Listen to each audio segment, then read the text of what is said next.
This is Teachers Talk Radio, and you are listening live. Good morning. This week on the Saturday Breakfast Show, we are talking about culture. How do we create it? How do we sustain it? And more importantly, how do we contribute to it to make sure that we get the very best out of our pupils?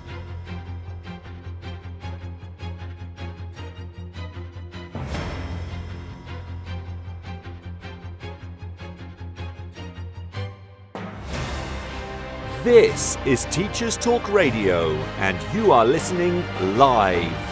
Tune in live at ttradio.org, or to join in the conversation, download the Podbean app and search Teachers Talk Radio. Follow the hashtag TTRadio. Tune in, talk it out with Teachers Talk Radio.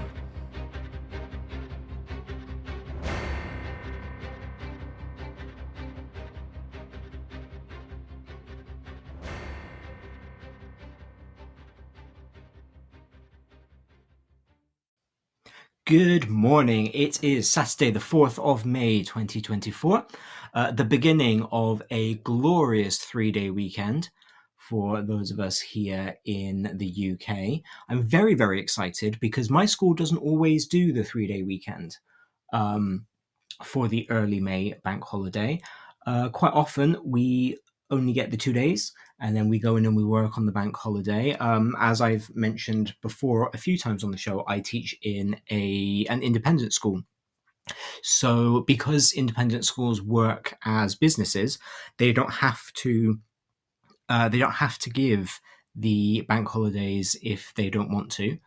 And the past few years, we have worked the bank holiday as a way of kind of having some of the longer holidays that we have elsewhere. But very thankfully, this year we have the bank holiday, and I must say I am very grateful for it.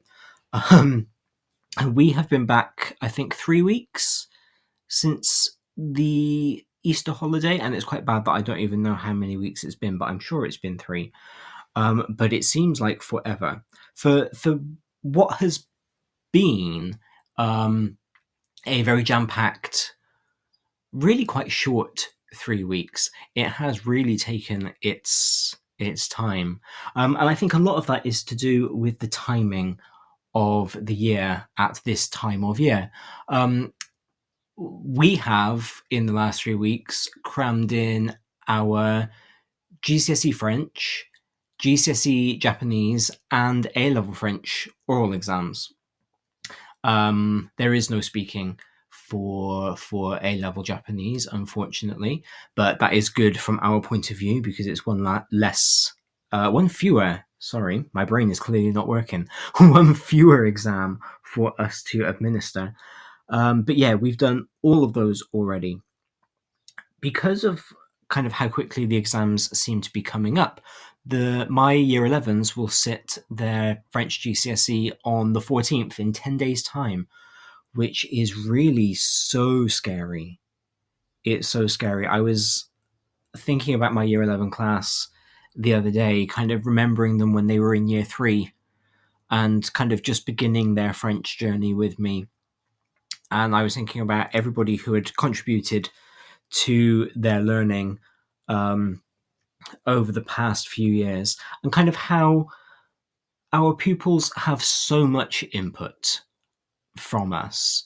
You know, quite often, particularly those of us who only work in the secondary sector, and so we become very exam results oriented, it's quite easy to forget the years of input that our children have had before they go into the exam hall.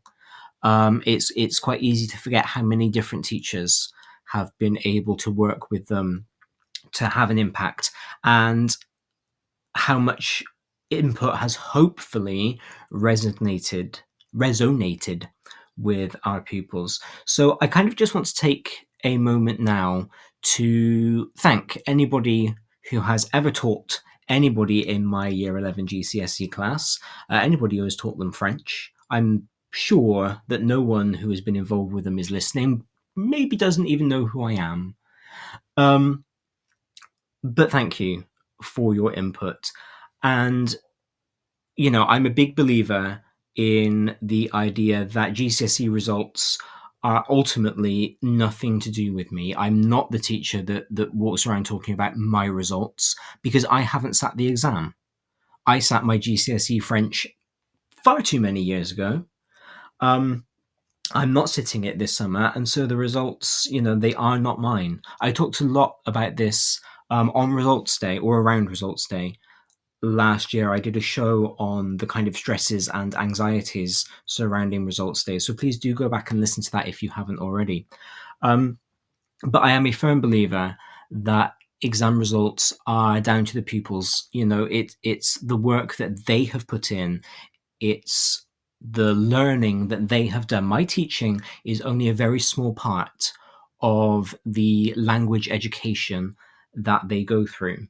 And so a big thank you to anybody who has contributed to the French teaching of my class over their French learning careers.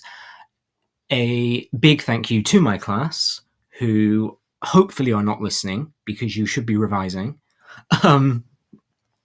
for the work that you have put in, and hopefully you will continue to put in over the next 10 days, kind of as we work towards the finish line. And a reminder, I suppose, to all of us who are involved with children in any capacity, with children who are going to be taking exams over the next few weeks, whether you are a teacher or a parent or an aunt or an uncle or godparent, anything like that.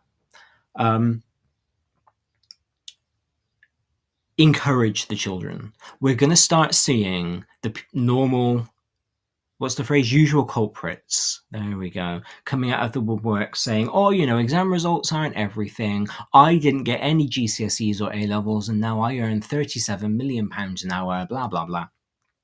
And while it's true that exam results are not everything, GCSEs can be retaken, A-levels can be retaken, let's also not undermine the education system. Let's not undermine the importance of academic work, the importance of what we learn in school.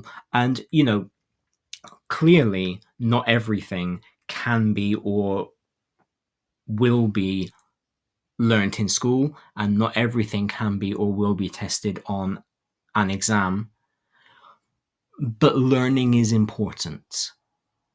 And so I think it would be nice if we were able to work over the next few weeks to flip the narrative and to say, actually, do try hard, do study, do try your best. And even if you then don't get the results that you wanted, I'm not going to downplay your attempts by saying, oh, it never did me any harm, not getting any A-levels. What I'm going to say is there are all sorts of different types of learning. And if you have come out of your school career having learnt some stuff, then that's a good thing. That's a good thing. So, let's celebrate academic achievement. Let's recognize that academic achievement is not all about results, and it's not all about exams. But let's recognize that it is an achievement. It is something, and it means something. Because the more we downplay academic achievement, and the more we say, oh, it doesn't matter because, the less likely our pupils are to take it seriously. The less likely they are to try their best because of the messages that they are being given. So let's create a culture, given that that's what we are talking about on the show today. Let's create a culture of academic success and academic positivity in our country, because we already get more than enough anti-intellectualism. We already get more than enough people being, what was it during COVID? Sick of experts, I think was the term that started being bandied about. So let's go back to rejoicing in the fact that people do know what they're talking about, that people do their own research, but that research involves literature reviews and studies and understanding and coming to conclusions instead of just watching stuff on YouTube. let's kind of reclaim what education is, and let's reclaim the importance of learning, because after all, that's why all of us who are teachers have gone into teaching in the first place. I've always considered myself to be a caring head teacher who acts sensitively to support staff mental health. But what I found increasingly difficult was managing the negative impact on staff mental health when resolving issues related to their employment or daily work.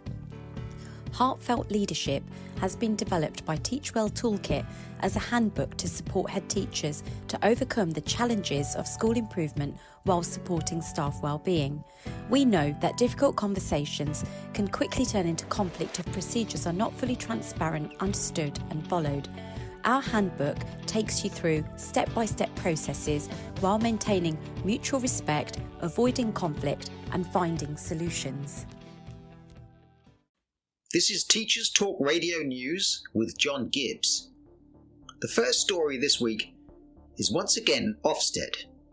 Following last week's news that, contrary to advice from the Cross-Party Committee in the House of Commons, the government would persist with single-word assessments of schools.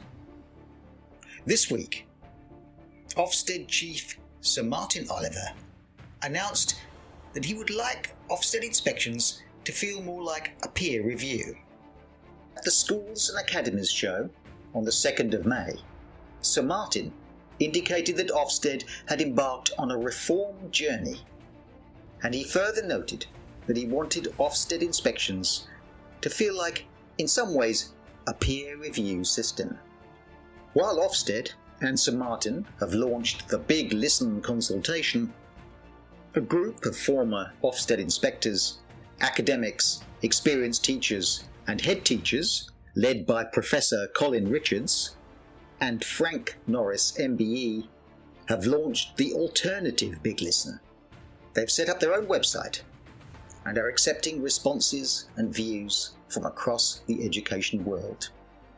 The 50% rule in English faith school admissions, introduced in 2010, stipulating that where newly established academies with a religious character are oversubscribed, at least 50% of their places would be open places, i.e. allocated without reference to faith, is to be scrapped in plans announced by the government.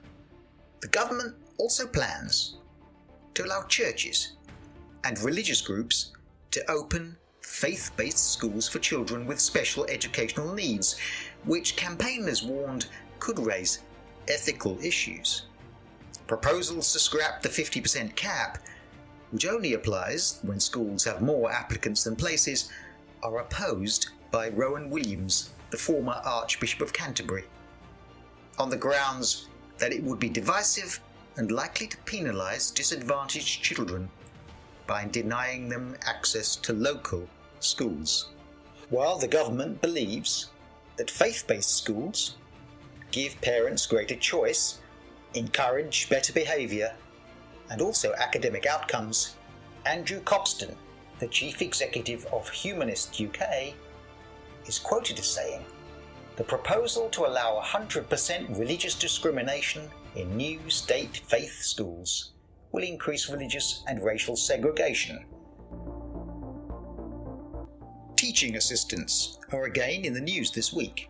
While recent stories of their declining numbers, their stagnating pay, have been regular features of the news, this week a survey reported in Secondary Education News involving 6,000 teaching assistants in England and Wales found that 39% are covering classes for at least 5 hours a week. A further 15% say they are leading full classes for at least 11 hours a week. National guidance states that support staff should not actively teach any classes they cover, but 75% of the teaching assistants said they have ended up teaching rather than supervising. Astria Academy Trust, which controls 26 schools in the Yorkshire and Cambridgeshire area, is seeking to hire a new executive head teacher on a salary between 116 and 133,000 a year. These salaries might seem generous in the light that the St Ivo Academy, a secondary school in St Ives and run by the Trust, is making cuts for classroom resources, but it should also be placed in the light that the new executive principal position comes with 3 layers of management above it. Above the new executive principal would be Secondary Regional Director for Cambridgeshire, Jo Mayhill Johnson. Above her, in the Trust's hierarchy, sits Richard Tutt, its Director for Secondary Education, and above him, Rowena Hackwood, Astria's Chief Executive. And the number of Astria's employees paid at least $100,000 a year has increased from 7 to 10 from 2022 to 2023. It is reported that Ofqual have warned that exam results, GCSE and A-level, will be down this year. This will be the result of the return to pre-pandemic conditions, meaning candidates had no prior warning of what might be coming up in the exams, and the lost learning that resulted from the COVID pandemic. In an interview in Education Week, the statistician Dennis Sherwood once again stated his view that A-level and GCSE grades are only reliable to one grade either way. If you wish to listen to interviews with Dennis Sherwood, you can find them in the Teachers Talk Radio back catalogue, or follow many of these news items on the weekly review on Sunday mornings. This has been your Teachers Talk Radio News with John Gibbs. Thank you for listening. At Bloomsbury Education, we're passionate about supporting teachers with high-quality professional development books from leading experts. Whether you're navigating your first crucial years as an early career teacher or a more experienced teacher looking to refresh your practice or take a step up into leadership, our award-winning books are here to help. We publish practical books to support teaching across primary and secondary, from the very best in research-led practice to trusted advice on inclusivity, behaviour and curriculum design. Visit the Bloomsbury Education website at bloomsbury.com/education to find out more and use code BLOOMTTR24 to save 20% on all education titles. Bloomsbury Education, books for every step of your teaching journey. I think we've got to be very careful with this lost learning scapegoat that is continuing to be trotted out. If GCSE and A-level results are going to go down, and if Ofqual can already tell us that before the exams have been sat, let alone before they've been marked, before grade boundaries have been decided, before curves have been worked out, and whatever else it is that the statisticians have to do in order to figure out the grades. If we can already be told that the grades are going to be down, then does that mean that the exams are not fit for purpose? Because why should grades be down? Surely the exams should show what our students can do. They should be a reflection of ability and of attainment. And I think if we keep trotting out this idea of lost learning, that, you know, when our pupils were in year 7, because that's, you know, our year 11s were in year 7 during the second lot of lockdowns, if that's going to be responsible for lowered grades, what have we been doing for the past 3 years to not make up that time? So we've got to be very careful that we don't start taking the blame for this idea that children haven't caught up, because they have had 3 years of in-school teaching, which, if that is like the most amazing type of teaching compared to online teaching and learning, as lots of people will have us believe, then we should have been able to catch them up. But it also deflects from this idea that it has already been decided that grades will be down.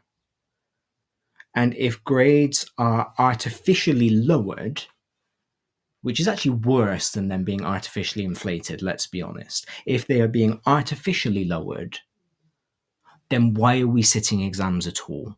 If the grades are not a true reflection of what a pupil is able to do, why do they exist? And if we're then having to do a +-1 when we're looking at grades anyway, once again, what is the point of them? So I think lost learning, and it will be interesting in a few years' time when all of the children who were in schools during the pandemic have graduated, have moved on out of education. I'll be very interested to kind of see what is then trotted out as responsible for lowered grades. But if we're using that as an excuse, we are deflecting away from the actual problem, which is that our system is not designed to actually reflect the ability of a learner. It is designed to reflect how they are able to cope with a specific set of questions on a specific day. And I think that is something that we need to look at. I think that is something that needs to be taken into account. I also want to pick up on the TA situation. Now, long-term friends of the show will know that I trained primary and I taught primary for 5 years before I transitioned into secondary. And now I'm very fortunate to teach across all phases in my school. And my TA was amazing. So supportive, so initiative taking.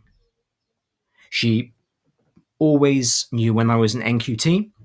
She always knew where I was making mistakes, and she would tell me and she would guide me. She would always do anything that I needed her to. She would always go above and beyond what I needed her to.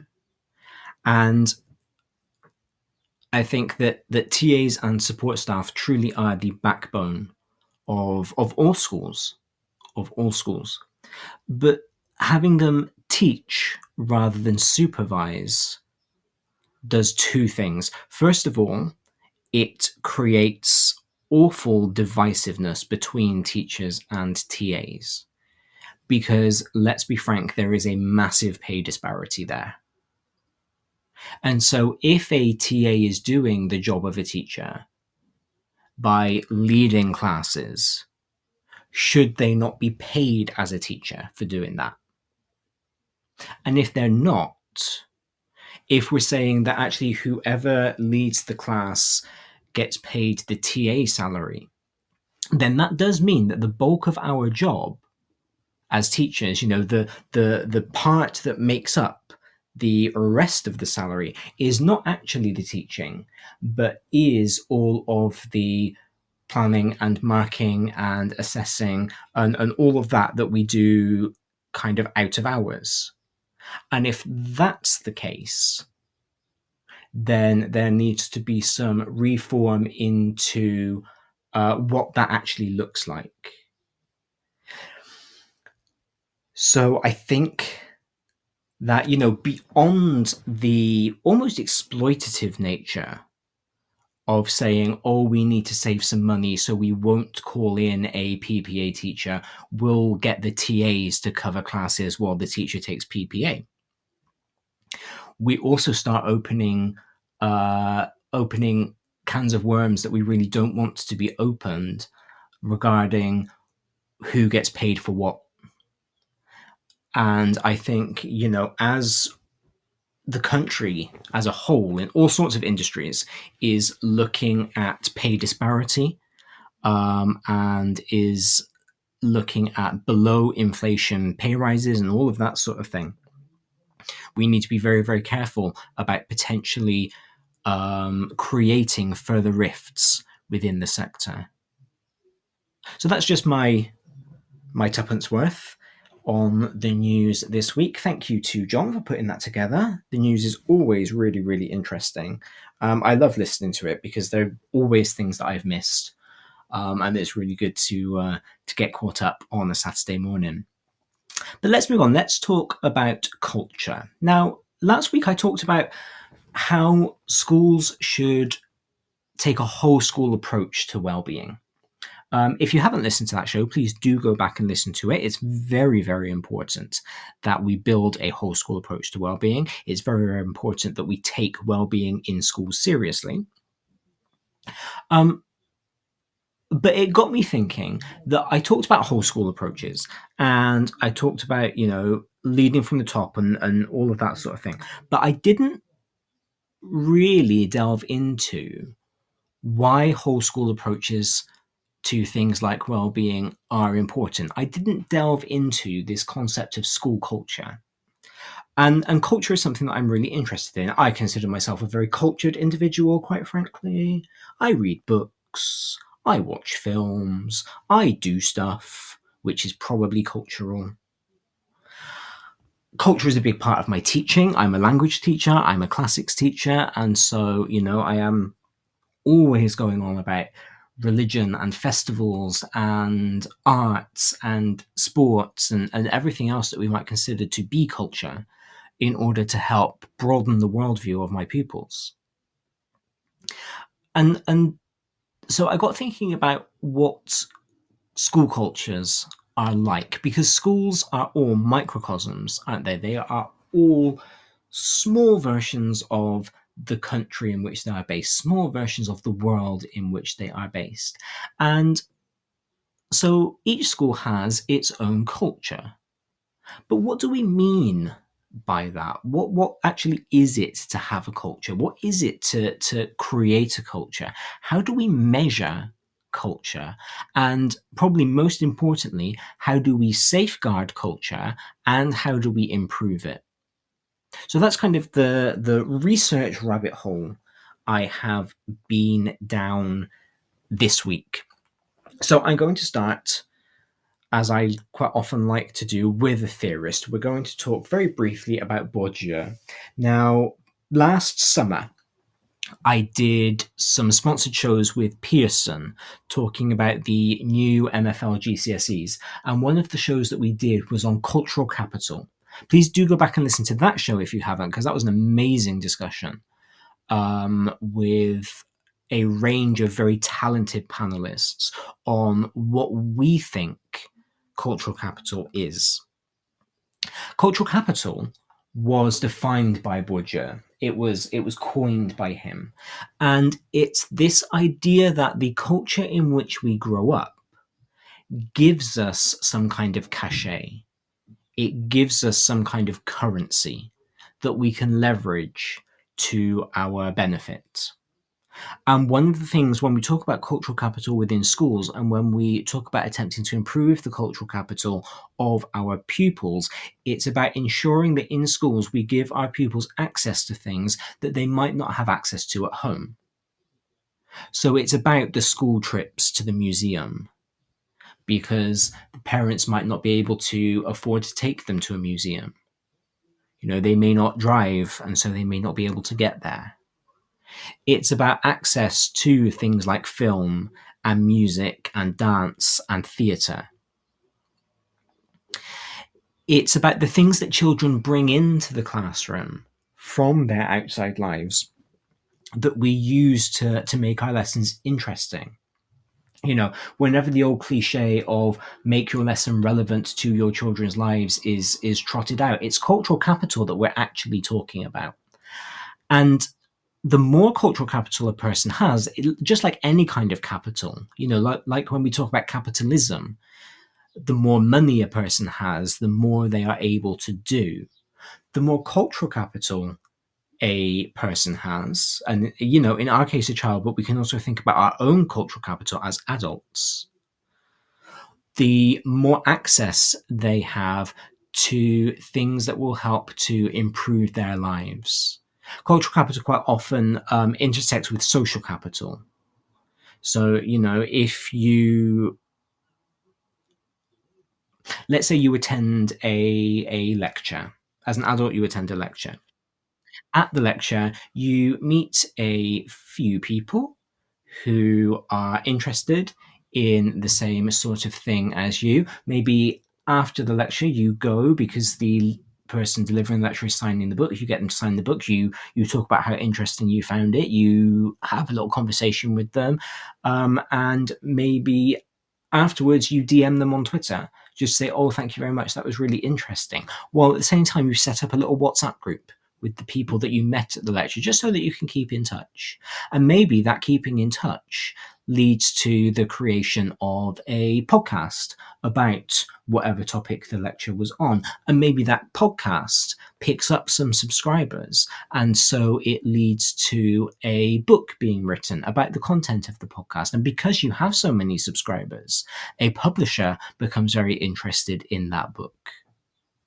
All of that has come because of that one ability to go to the lecture, having the opportunity to go to that lecture. So cultural capital and culture in general intersects with sociality to be about bringing people together and broadening horizons in order to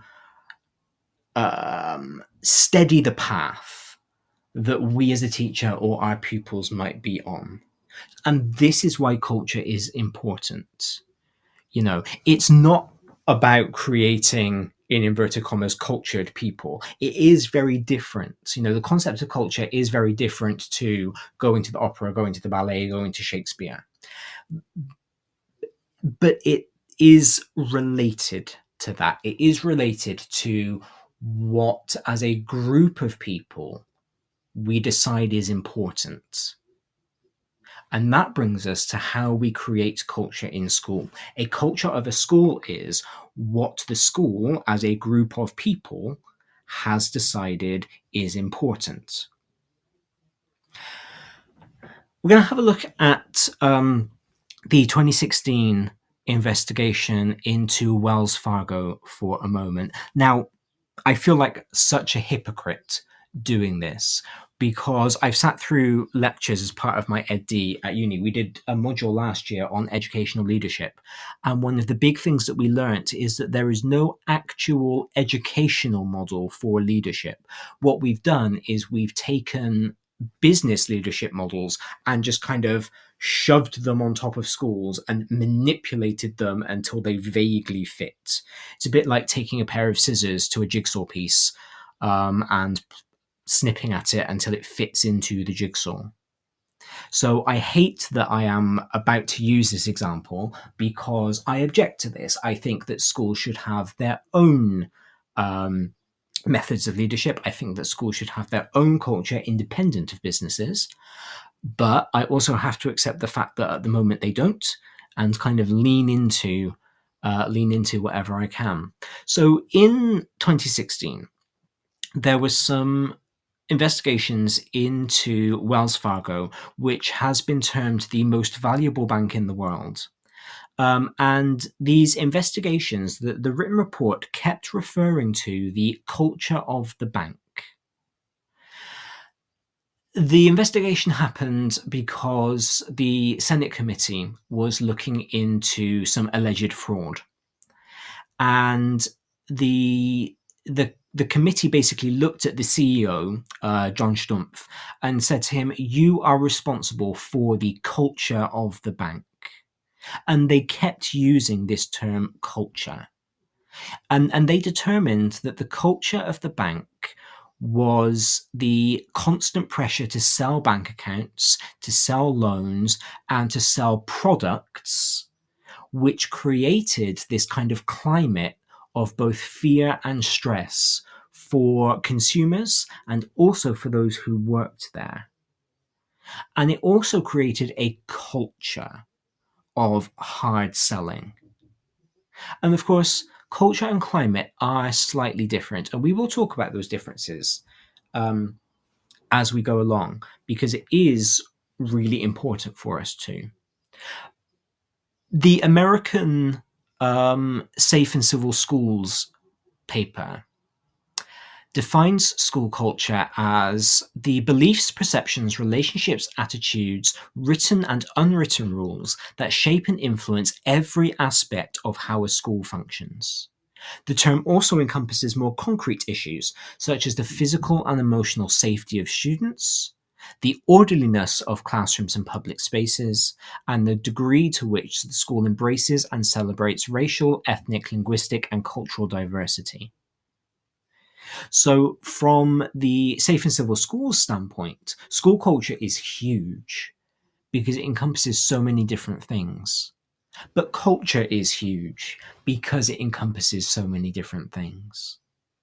If you just think about the examples that I have used to define culture in the last half an hour, we have talked about, or we have used dance, we've used theatre, we've used music, we've used sport, we've used films, we've used trips, we've used museums. A whole array of things that not everybody is interested in. Everybody is interested in all of them, but together they make up the culture of a country. And it's the same in school.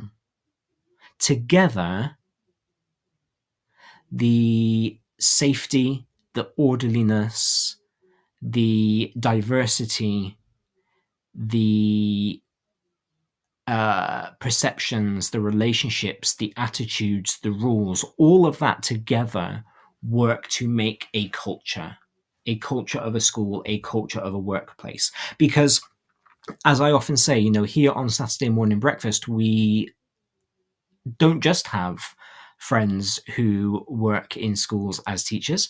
We have contributors from all walks of life who have a shared interest in working with children and teaching children in a variety of different ways.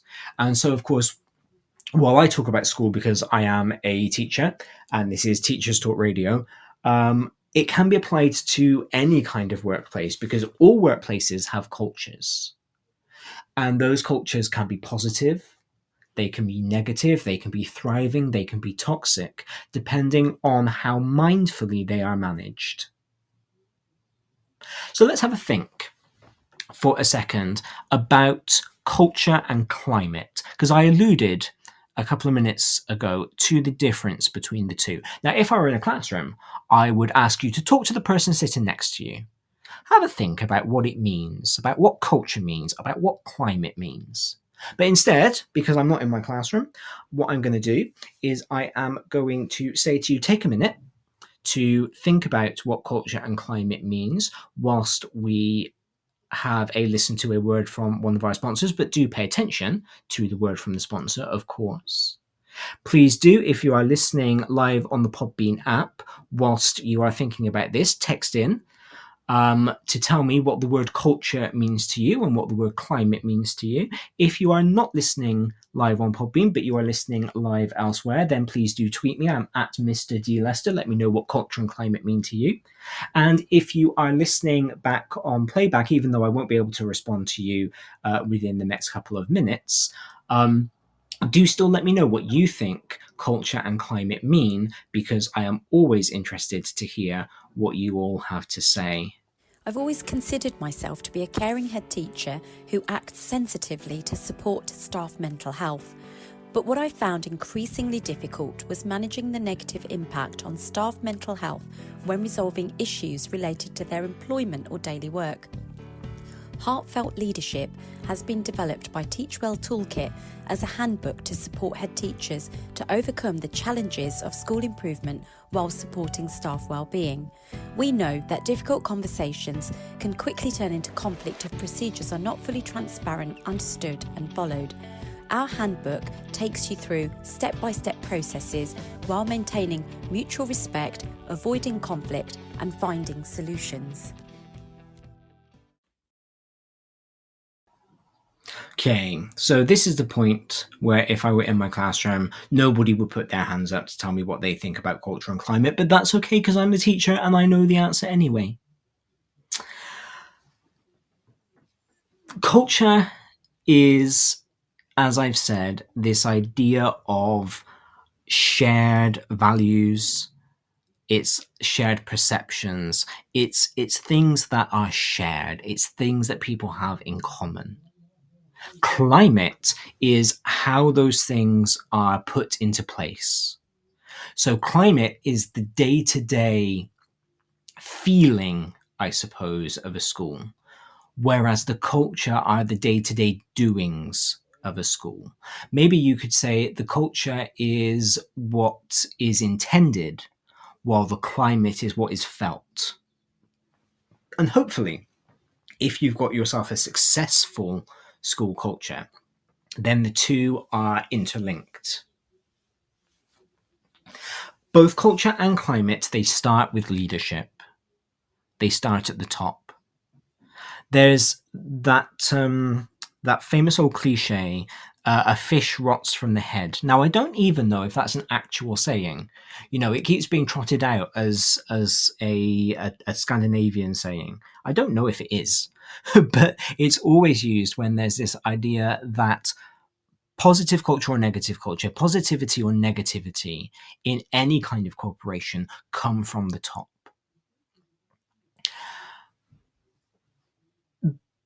Openness, collaboration, honesty, directness, engagement are all things that can lead to a positive culture and a positive climate. And they are often, the research says often, I'm going to go out on a limb and say always, they are always the result of intentionality. Intentional strategies and intentional actions created by the leader and the leadership team. Because if you don't have that intentionality, if you don't say, in this organization, we prioritize openness and collaboration, it may not happen. And if you don't have somebody saying, these are the values that we hold dear, then you're not going to have people ascribing to them necessarily. And I think what has happened in many cases is we've lost the sense of balance. And, the Romans, the Greeks, used to say everything in moderation. And I think that is a sense that we have lost, because we have gone from being incredibly micromanaged in schools to leaders not necessarily wanting to be accused of being micromanaged, and so they just let people kind of get on with things, which is great. But then no sense of value is communicated. So what then happens is you just have a bunch of disparate individuals who are all very strong personalities, because let's be honest, teachers tend to be very strong personalities. You can't get up and perform to your class multiple times a day if you're not. All doing what they individually think is right, but that's not necessarily always the same thing. We might hope that it is. We might hope that there is just something about the identity of being a teacher. And I've done a show on that. If you're interested, please go back through the archives and have a listen. We hope that there is something about being a teacher that creates some kind of commonality. But what makes the profession interesting and what actually makes the profession valuable is that there isn't. All teachers value something different. For me, as you might have guessed by my monologue about sitting exams at the top of the show, I value academics. I value academic integrity. I value learning. For me, it's, that's not about intelligence. That's not about attainment. It's about children coming into my classroom and doing their best to learn. Other teachers value interpersonal relationships. Other teachers value social and emotional health and well-being.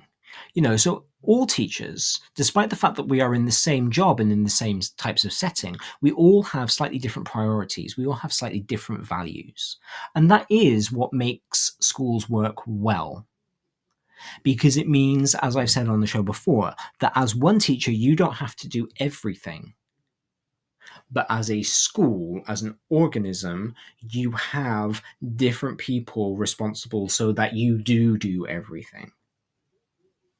I should be on video. The number of hand movements that I have done in today's show so far to try and get my points across is quite phenomenal. So without this kind of direct leadership to create a tone of a school, things can become very disparate. People can start to rub each other up the wrong way. Things can become toxic really quite quickly. And remember that I'm talking about leadership, and I've talked about like head teachers and senior leadership, but this also applies to a middle management level.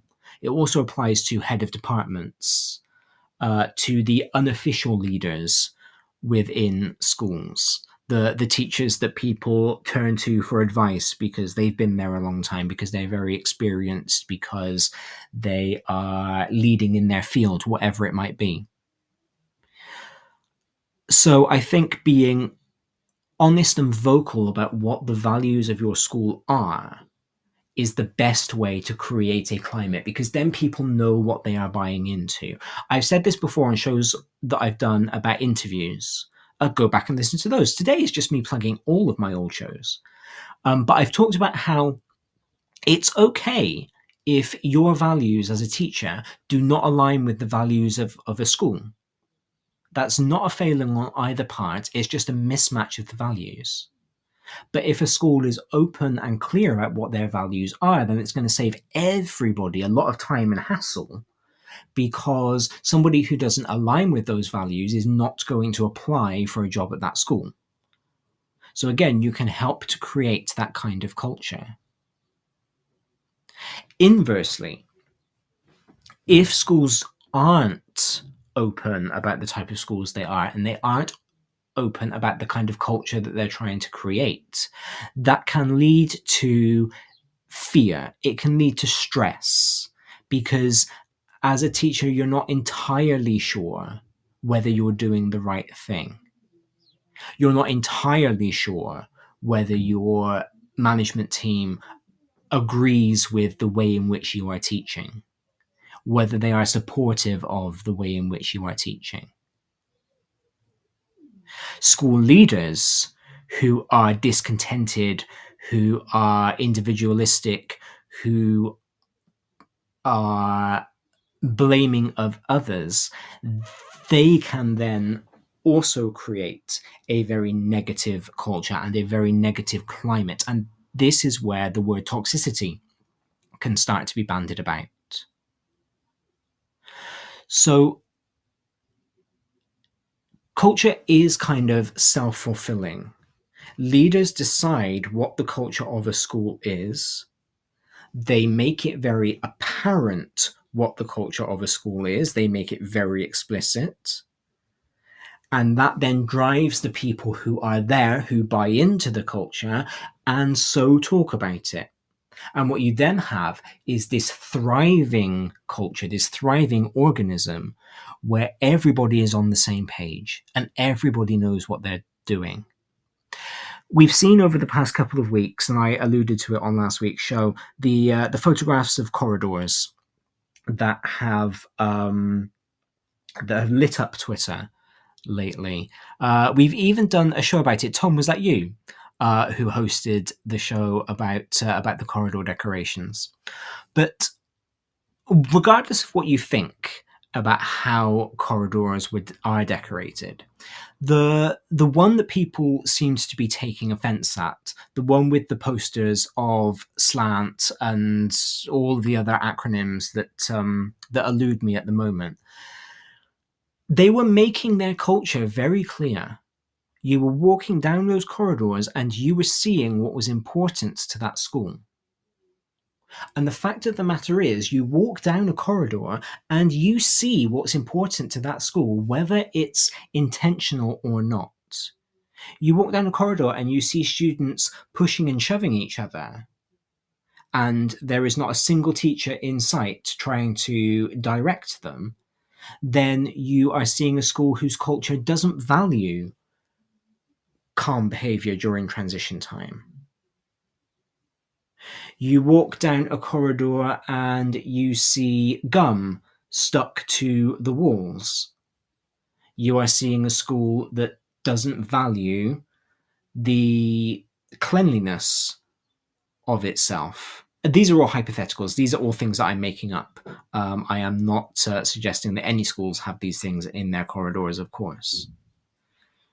On the other hand, and just as controversially, because everything about working in a school is controversial, you walk down a corridor that sees transitions happening in silence, and children are walking single file, not speaking to each other, going between one lesson and the next.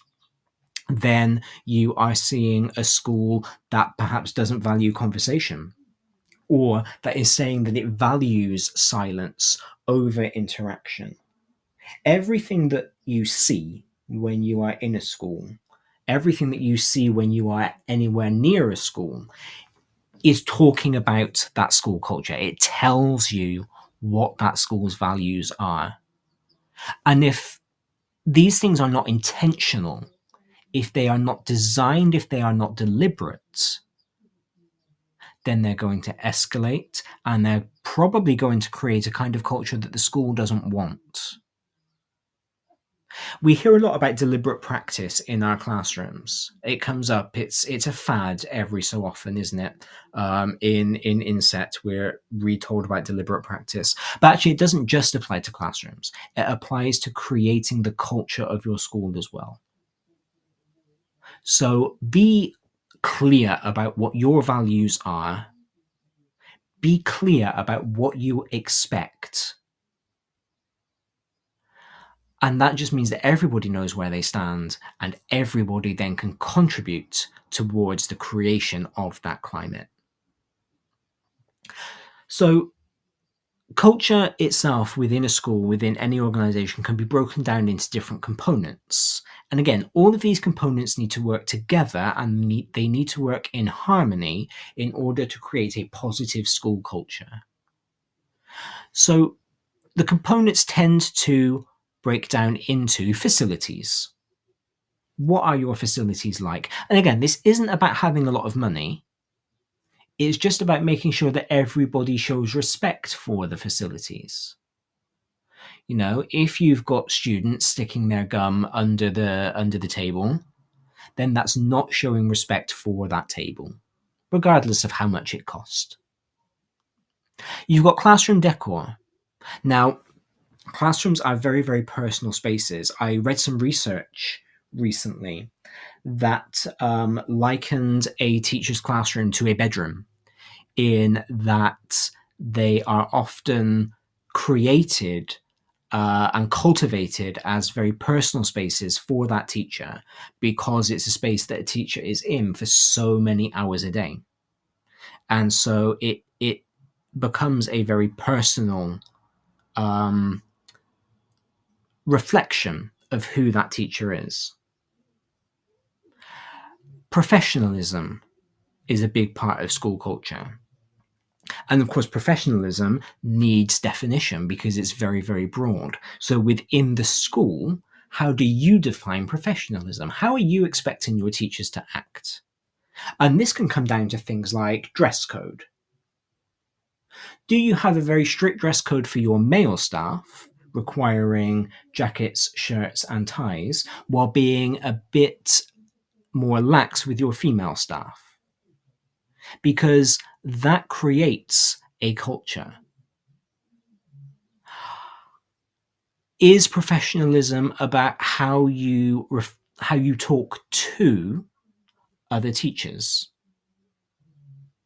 Are you allowed to gossip about what was on Race Around the World last night? Other reality TV shows are available. Or must everything be related to education and instruction? Is there a safe space for teachers? Is it a case of they are expected to be in teacher persona when they are in the corridors, when they are anywhere where they might come into contact with a pupil, but when they go into the staff room, they're okay to drop the persona for a moment and breathe? And if that's the case, how do you create that safe space for your teachers?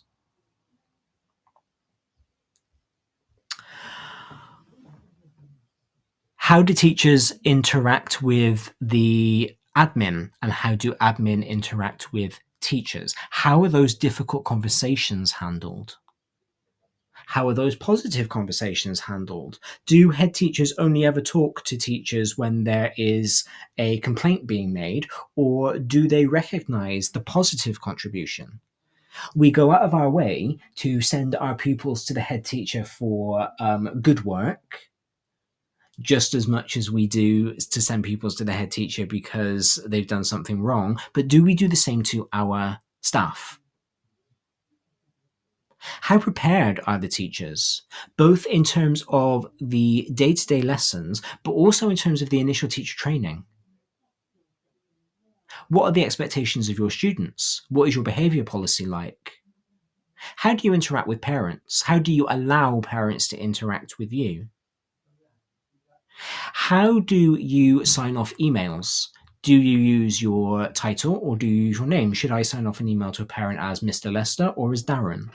Because they create two very different relationships, which in turn creates part of the culture. Mr. Lester creates a barrier between me and the parent. It positions me as the teacher and them as the parent. I'm referring to myself to the parent in the same way that I refer to myself when I'm talking to the child. And so it suggests that I expect to be treated as a teacher, as a professional. Whereas if I sign off as Darren, then that creates more of a reciprocal relationship where I'm kind of like, it's me and the parent working for the best interests of the child.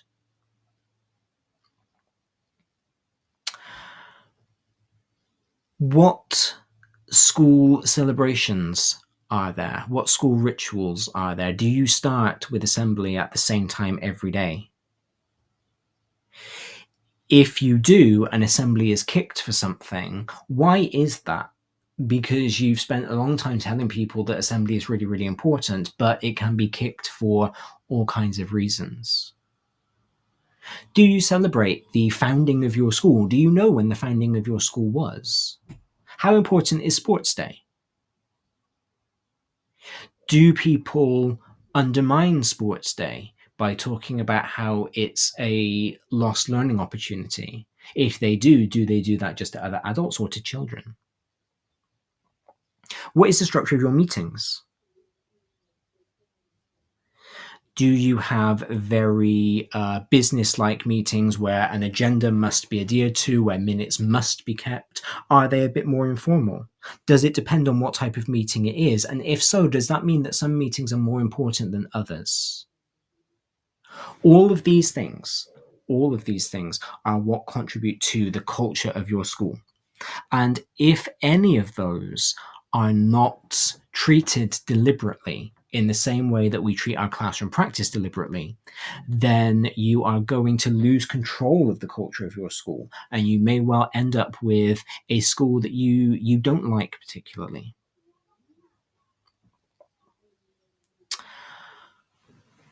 If adults don't decide the culture and the climate of a school, then the children will. Because there are more of them than there are of us.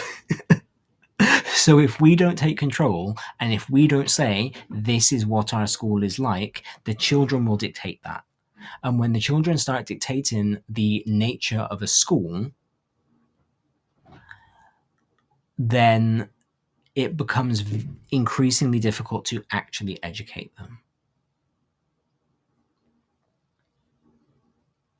Culture determines climate. Culture then is the personality of the school. Culture creates negatives and positives. Culture dictates how people feel. Culture is about values, beliefs, and missions and visions. It's underlying norms. It's what is normal for your school, what is normal for your workplace. It's the beliefs that the teachers and the administrators hold, hopefully in common. It's the shared understanding of teaching and learning. Climate, on the other hand, is the attitude. is the mood, is the morale. Climate is a geographical term. Climate is the weather. And you can kind of take a weather report in the school. What is the weather of the school like? The climate can be affected by events that are out of school control. So we have seen a lot lately, particularly in the Union magazine to which I subscribe, about teachers striking over pensions. So many independent schools can no longer afford to make the employer contributions to the teacher pension scheme, and so are withdrawing from it, and teachers are striking over that. The school can control what they do about the pensions to an extent, but the school itself can't necessarily control the teachers choosing to strike. But that can affect the climate, it affects the mood, it affects how people feel. I spoke on the show last week about the attack in a school in Wales, and then we've had another attack since that show in a school in London. Those kinds of things can affect the climate because teachers start to be worried, teachers start to be scared. Climate is affected day by day. Culture tends to be permanent. Culture tends to be forever unless there is some kind of big overhaul. If you've got a change in SLT, you've got a change in head teacher, you may have a change in culture. But climate is variable. Climate is day to day. And that, in some aspects, makes climate just as important as culture. Because if you go home from school one day and you've had a bad day and it's been a poor climate day, you might wake up in a bad mood the next morning, go to school again, and contribute to that poor climate day because you are in a bad mood. So we need to think very carefully about how we handle the culture in our schools, because that creates the climate, which in turn creates the culture, which in turn creates the climate. It's a big circle. It's a big circle. Now, unless you are planning to work in a brand new build school that is literally opening in September, you are not going to be able to create a culture or a climate from scratch. Your school will already have one. So the important thing to do is to assess it, to look at what the culture of your school, or if you are not senior leadership, of your department is, and figure out whether it is a toxic or a positive culture. A toxic culture within a workplace is defined as having a lack of purpose, or defined as being, a lack of purpose, norms which enforce inertia or negativity, adults blaming students, discouraging of collaboration or throwing roadblocks up into collaboration, hostility amongst staff, and gossiping as a substitute for actual communication. So all of those things create a toxic culture because, excuse me, within those things, there is no sense of anybody needing or wanting or having to perform at their best. It makes everything a bit lackluster. Positive culture, on the other hand, celebrates success routinely at every single level. And again, we do this with our kids. We've got our stamps, we've got our stickers, we've got our green pens. The student who habitually gets 0 out of 10 on her vocab test will be celebrated when she gets 1 out of 10 the next week. But do we do that with our teachers? Genuine trust is nurtured. You don't need to be bestest best friends with everybody that you work with, but you do need to trust them. And this is an interesting one, isn't it? Because it's kind of a two-way street. You need to be open to trusting somebody, or trusting everybody, but the people around you need to be trustworthy. And you need to be trustworthy so that the people around you are open to trusting you. Communication is regular and frequent. Collaboration is the norm. Fairness occurs in all interaction. Fairness is an interesting one, isn't it? Because we talk a lot about individual circumstances. Everybody is different. Everybody has their own circumstances. And that's where fairness needs to be defined a bit better. It's where a school needs to decide whether it's going for equality or equity. Policies and rules are evident and public. Schools are quite good at making their policies public. They're always on the website. I think they have to be by law. But how public, in inverted commas, do we make them within the school setting? Do the children know what the policies are so that they can act in accordance with them? Do senior leaders give staff opportunity over inset days to review policies, or is that expected to be done in a teacher's free time? Because if it's expected to be done in a teacher's free time, it may not be, because a teacher's free time will be spent planning lessons and marking and trying to have a life. So if we are saying that school policies are an important part of creating positive culture, which, the research shows us, then dedicated time during the workday should be given to reviewing them. Adults need to learn so that they can model for other people. We all try our very, very best. We all try to be the best teachers, the best professionals we can be. But there is always something to learn.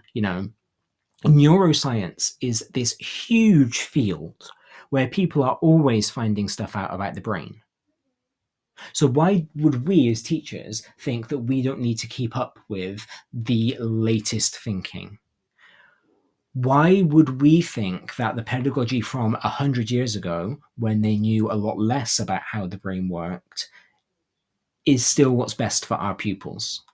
We need to keep learning so that we can be the best that we can be. And if we are very explicit with our pupils about our own learning, that's how we model to them that learning is important. Like I said at the top of the show, we need to be celebrating learning. We need to be celebrating academia. We need to be celebrating self-improvement, because it's not all about exam results. It's about the change that you make. And the best way that we can do that is not to tell our pupils that revising is important. It's not to tell them that they need to be quiet and listen because what we have to say is really interesting, even though I do say that quite a lot, to be fair. It's showing them that. It's being good learner role models.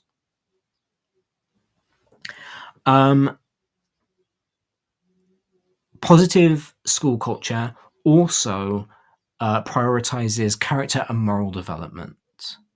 It shows our pupils and it shows our teachers how they can be good people.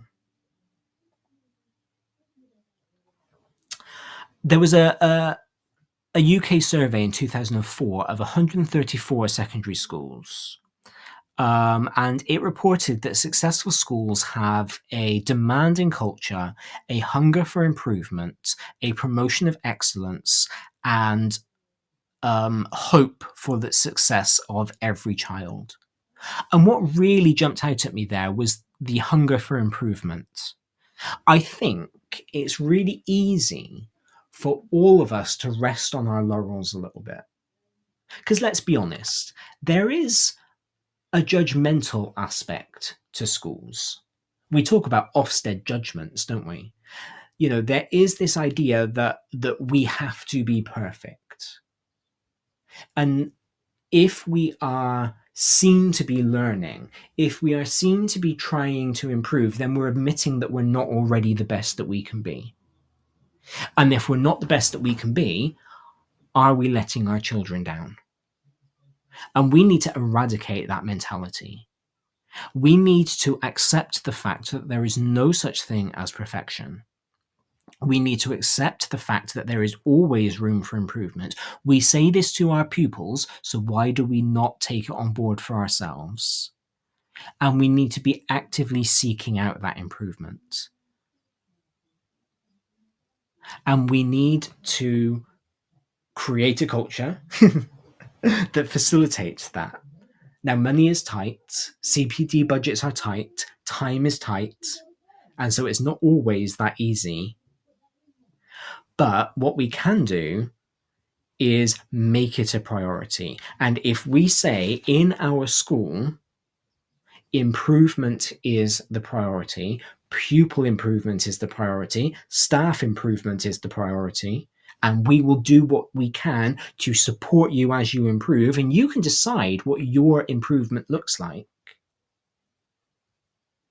You're going to create a culture of people who want that, of people who hunger for that. And we've seen from this survey granted it was only 134 schools, so it's a small survey, but we have seen that characterizes a most successful school. There was a study in 2003 by the CASEL, which said that social and emotional skills can be taught and modeled and supported by school culture. They predict motivation to learn as well as positive social behavior. So again, if we are thinking about our pupils who have difficulties with social and emotional regulation, and if we are thinking about our pupils who kind of need some support with that, creating a positive school culture where everybody knows what they are expected to do, and where everybody feels safe in a positive climate, can help those children.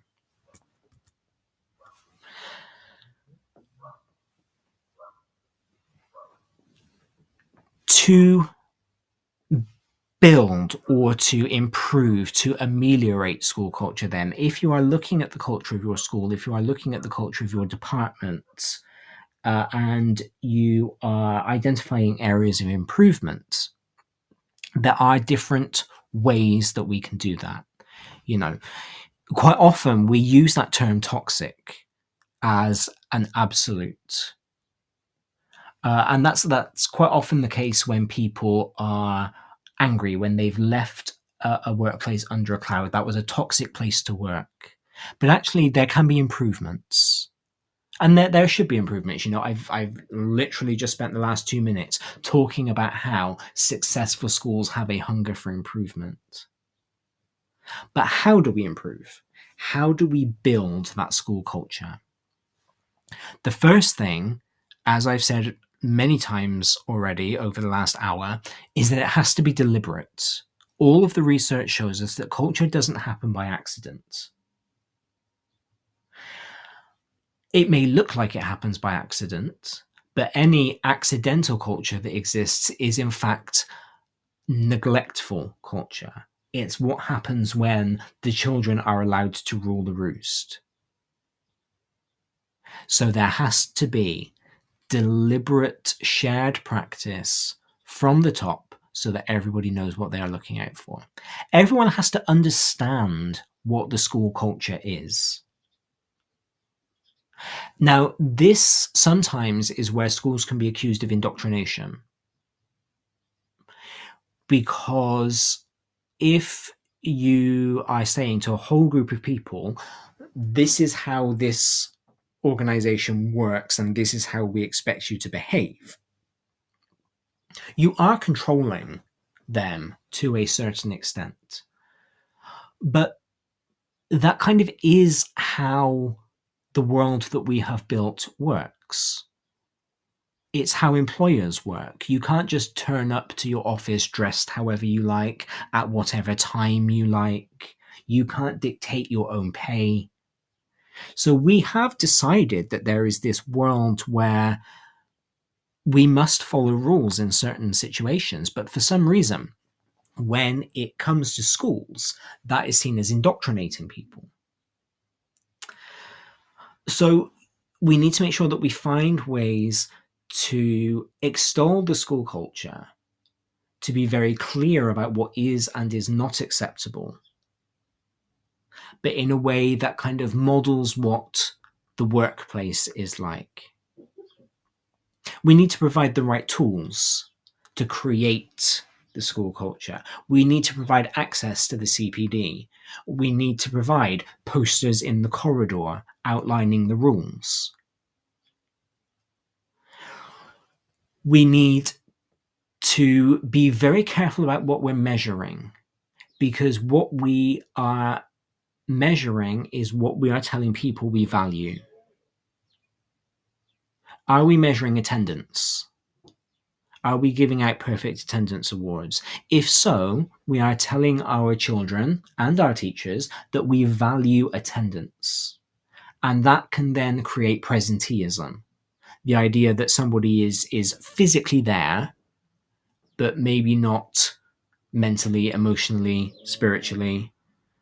They are there for hours before and after school, doing busy work, doing nothing, or maybe sitting in their classroom watching Netflix on their computer, but they're there, and that's what's important. So we must think very carefully about the rewards and celebrations that we have, because again, whether we intend it or not, they give out a message about what we think is important, and we should always intend what we think is important. We need to develop the school indicators of quality and success. What does success look like in our school? How do we measure that? And equally importantly, how do we put in place support for those who are not meeting those indicators of success? We need to be informed by research at all levels. We need to know what the research tells us positive school culture looks like, and then think about how we can bring that into our own contexts. Research is done for a reason. It doesn't pay very well, so it's certainly not done for the money. It's done to facilitate improvement. So make use of it. Touchstones can be really important. Touchstones are things like we pursue excellence in academics and behavior. And those things are then reinforced every day. They're kind of the same as school values, I suppose. Again, small little sound bites that are easy to communicate to the children about what the school expects. Now, not only does that help to enforce the culture of the school, it also gives children a sense of safety. We know that children like routine. We know that children feel safe when they know exactly what is going on, when they know exactly what to expect. So if we create these touchstones, if we create these sound bites that are visible, that are reinforced, then a child knows exactly what he, she, they should expect. And they will then feel safe, and they will then be better able to learn.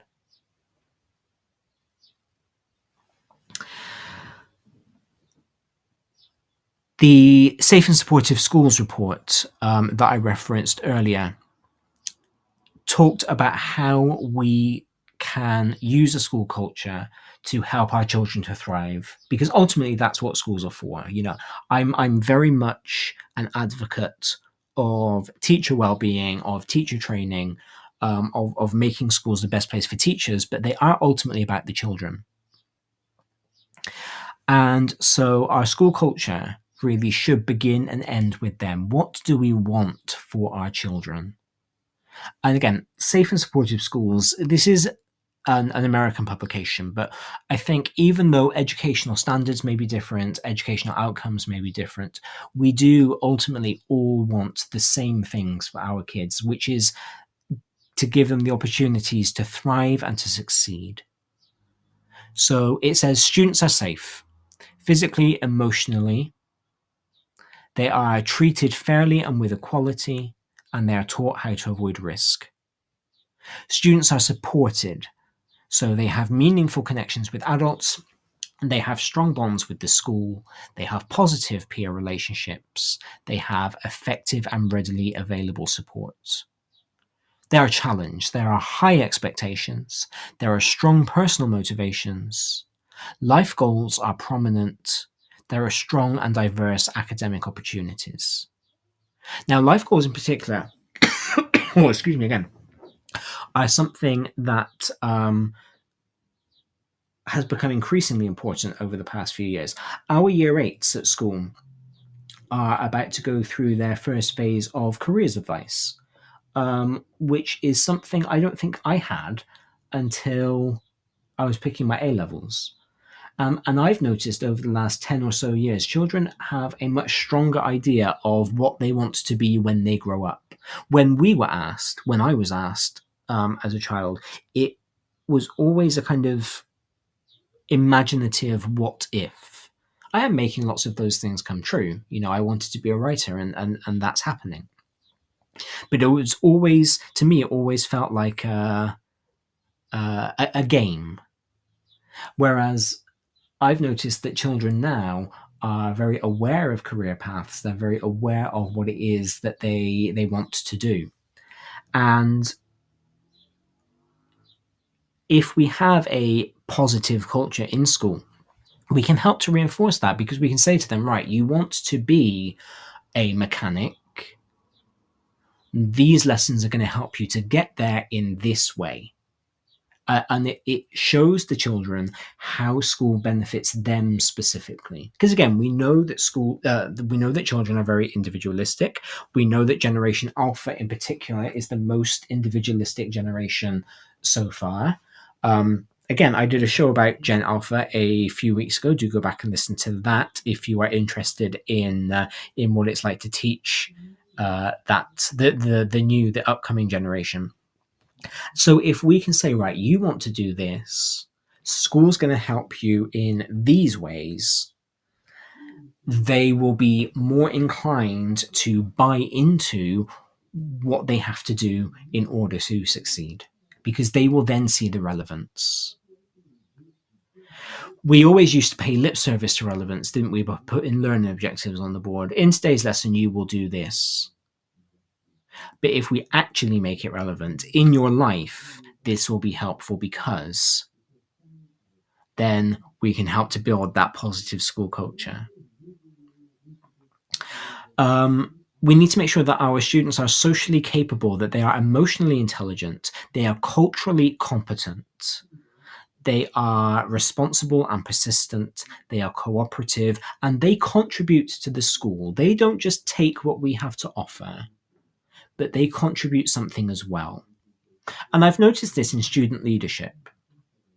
Student leadership is a big thing, isn't it? Subject leaders are all the rage at the moment. You can get loads of badges and stuff. And one of the things that I've been trying to figure out when coming up with subject leaders for my own areas of responsibility is, what are you doing in return for this? You get the title, you get the badge, which is what you want, but what are you doing to earn it? I still think that's really difficult. And if anybody's got any good suggestions about how to improve student responsibility through subject leadership, I would love to hear them. But I think it's important for children to understand that it is reciprocal, that the way they behave, the way that they act, the way that they comport themselves, which I'm aware is kind of three ways of saying exactly the same thing, but for me, they're ever so slightly different. They all contribute to the culture of the school. They all create the culture of the school. The children don't just come in and take. take, whether they intend to or not, they create and they add. And it's about training them to be deliberate, just like us having to be deliberate. And again, if we think about all of those things, then we are addressing their social, cultural, and emotional development, as well as helping to improve the culture of the school. Ultimately, what it boils down to when we're thinking about school culture is the question, is the school a welcoming place for everybody? What are the expectations? How are those expectations tangible? How are they practical? Do I model what I'm asking of my students? Am I learning?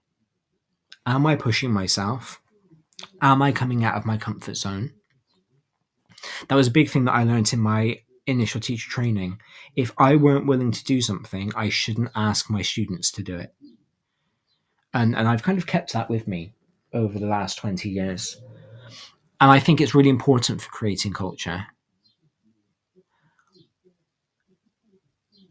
How does leadership communicate expectations? Do I turn up to work knowing what I'm supposed to be doing and how I'm supposed to do it? Do my children turn up to school knowing how they're supposed to be behaving and what they can do to show me that they are behaving in the correct way? Is diversity obvious and is it valued? Is it actually valued beyond lip service? What is meant by diversity? Because that is going to look different depending on the culture of the school. What is the discipline structure? And what are the supports in place to make sure that it works? Because if a policy doesn't have supports in place, then it doesn't work, and so it essentially doesn't exist. How are resources allocated? How are priorities decided, and how are they communicated? What messages does the school send about race, gender, class? And how does the school interact with parents? Those are the things I think that we need to really think about if we are boiling school culture and school climate down into a few sound bites. It's those questions that need to be asked. And if you don't have a clear idea, if you don't have a clear answer to those questions, then the culture of your workplace is perhaps not as deliberate and not as explicit as it could be. And that can be improved. And there is no shame in improvement. We quite often are taught to feel shame in improvement. The retention of Ofsted's one-word judgments is going to continue to fuel that shame, because unless that one word is outstanding, there is no way to qualify it. But we shouldn't be scared of improvement. And maybe that's the culture that we need to create. Maybe that solves a lot of the problems that I've talked about today, in terms of the anti-intellectualism, in terms of the people who are going to start coming out and saying, don't worry if you fail your exams because I haven't got any qualifications and I'm amazing. Maybe if we create a culture of self-improvement, continued self-improvement, never-ending self-improvement, then things might get better. That is us for today. Thank you very much for listening. I appreciate everybody who has tuned in today. I always appreciate your participation here on Saturday Morning Breakfast. No show from me for the next 2 weeks. I'm at university next weekend. Then I am teaching the weekend after. So I will be back to have breakfast with you next on the 25th of May. I will look forward to speaking with you all then. Thank you very much and goodbye. You've been listening to Teachers Talk Radio. Tune in live and listen back at ttradio.org. We look forward to hearing from you next time on Teachers Talk Radio.